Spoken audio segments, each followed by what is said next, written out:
Entre toda la emoción del futuro que nos depara y los preparativos listos para empezar este viaje, es difícil no sentir curiosidad sobre el mundo en el que nos sumergiremos. Y dado que usualmente no son trenes lo primero que se nos cruza por la mente a la mayoría de nosotros cuando nos hablan de una fantasía espacial, no tardé en preguntarme sobre uno de los símbolos más emblemáticos de esta aventura, el Expreso Astral. Existe una hermosa cinemática disponible en el canal oficial de Honkai Impact en el que se muestra una locomotora con un diseño que seguramente te resultará familiar. Sin embargo, este no es el Expreso Astral que conocemos, pero nos demuestra que ambos universos están más conectados de lo que parece. Estoy hablando de la llave de la infinidad, la segunda de 12 llaves divinas, también conocido como el gigante cósmico. La versión corta sobre estos artefactos es que son herramientas, usualmente armas, diseñadas por Bill V de la antigua era, con la idea de hacer uso de su tecnología increíblemente avanzada para entender y aprovechar los poderes provenientes de los núcleos Herschel.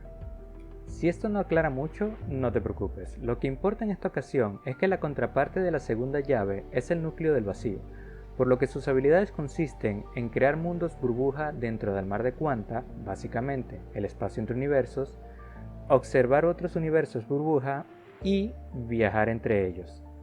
Lo que nos lleva a un personaje que tendría todas las razones para estar interesado en este poder, Welt Young, antiguo soberano de Anti-Entropy, Herrscher de la Razón y profesor.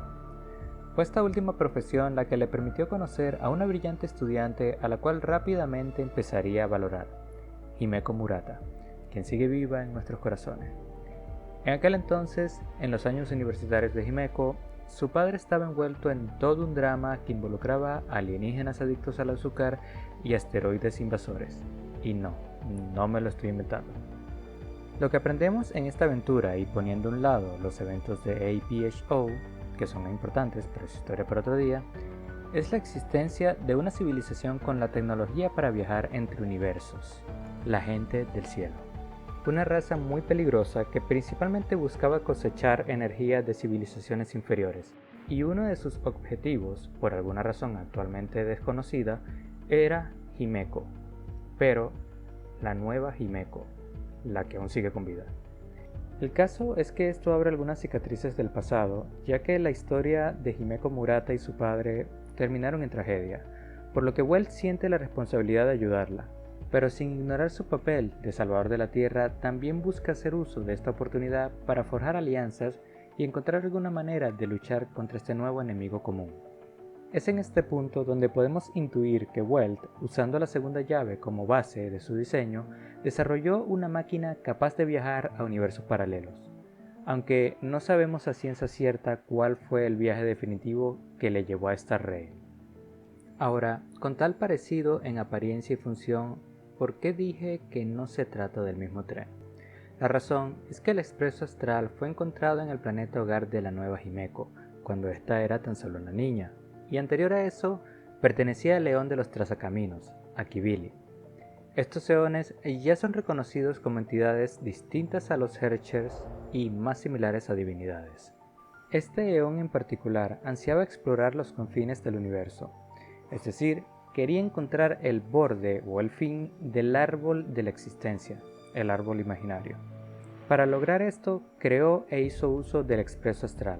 Sin embargo, cabe destacar que, actualmente, el Expreso solo parece viajar entre mundos, no entre universos paralelos. Prueba de esto es que Himeko se encuentra en búsqueda de algún método que le permita a Welt volver a su hogar. Por lo que ahora sabemos que no solo el Expreso Astral fue creado mucho antes que Welt cruzara al nuevo universo, sino que además no parece tener el poder para permitirle regresar. Es posible que la segunda llave divina haya fallado luego de cruzar, o que nunca hubo intención de regresar usando el mismo método. Sea cual sea la razón, es en este punto donde nos encontramos como trazacaminos, en el punto donde todo converge y esta nueva historia toma lugar. Esto es tan solo el inicio y siguen existiendo muchas incógnitas, pero estas las iremos desvelando conforme avancemos en nuestro viaje. Y quién sabe, quizás descubriremos que 7 de marzo es la creadora de las primogemas en Genshin. Vale, solo bromeaba. En cualquier caso, espero que hayan disfrutado de esto tanto como yo, y si el destino así lo quiere, que nuestros caminos se entrelacen de nuevo. Hasta la próxima.